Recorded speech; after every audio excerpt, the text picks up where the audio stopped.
মিষ্টি আলু বা রাঙা আলু যাই বলো, তাই দিয়ে দেখো এত সুন্দর মিষ্টি বানানো যায়। একবার খেলে না বারবার বানাতে চাইবে। তো দেখো আমি মিষ্টি আলুটাকে প্রথমে আমি সিদ্ধ করে নিয়েছি, তার মধ্যে আমি দিয়ে দিলাম গুঁড়ো দুধ আর সুজি। এবার সামান্য একটু নুন দিয়ে দেবো।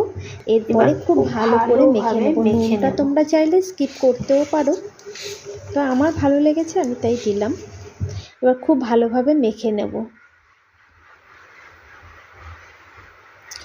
একদম মিহি করে মেখে নিতে হবে। চাইলে কিন্তু এই আলুটাকে তোমরা কোনো স্ক্র্যাচ করেও নিতে পারতে, না হলে কিন্তু হাত দিয়েই খুব সুন্দরভাবে মেখে নিতে হবে।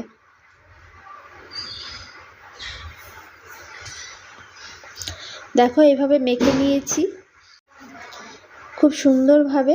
এইভাবে মেখে কিছু সময় রেস্টে দিয়ে রাখতে হবে। কিছু সময় রাখার কারণ হলো সুজির যে শুকনো ভাবটা, ওটা ওই আলুর জলটা টেনে একটু সফট হবে। তো এইভাবে একটুখানি না রাখলে কিন্তু সুজিটা শক্তই থেকে যাবে। তো এইভাবে কিছু সময় রেখে দিলাম। আর এইদিকে দেখো আমি দুধ নিয়েছি। দুধটাকে না একদম যতটা দুধ নেবে জাল দিয়ে পুরো হাফ করে ফেলতে হবে, বা তার থেকেও কম করলে ভালো। আর এলাচ দিয়ে দিলাম, আর দিয়ে দিলাম গুড়। তোমরা কিন্তু এখানে চিনি ব্যবহারও করতে পারো, আমি পাটালি গুড় ছিল সেটাই দিয়ে দিয়েছি।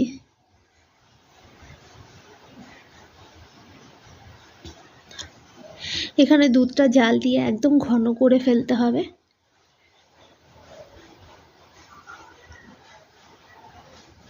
এবার এটা দেখো কত সুন্দর একটু ফুলে উঠেছে। এবার এগুলোকে ছোট ছোট বল করে আমি এই দুধের মধ্যে দিয়ে দেব।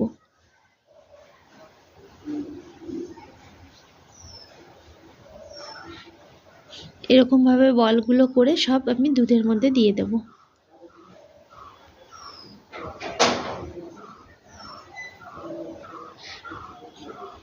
এবার কিছু সময় জাল দিতে হবে, সামান্য একটু 5 মিনিট মতো ঢাকা দিলে ভালো হয়। তারপরে ঢাকনাটা খুলেই জাল দিলে হবে।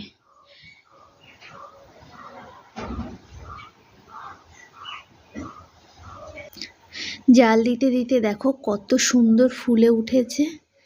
এবার নামিয়ে পরিবেশন করলেই হবে। আর দেখো এখানে দুধের যে এটাও বেশ ঘন হয়েছে। এরকম ঘন হলেই কিন্তু বেশ ভালো লাগে খেতে।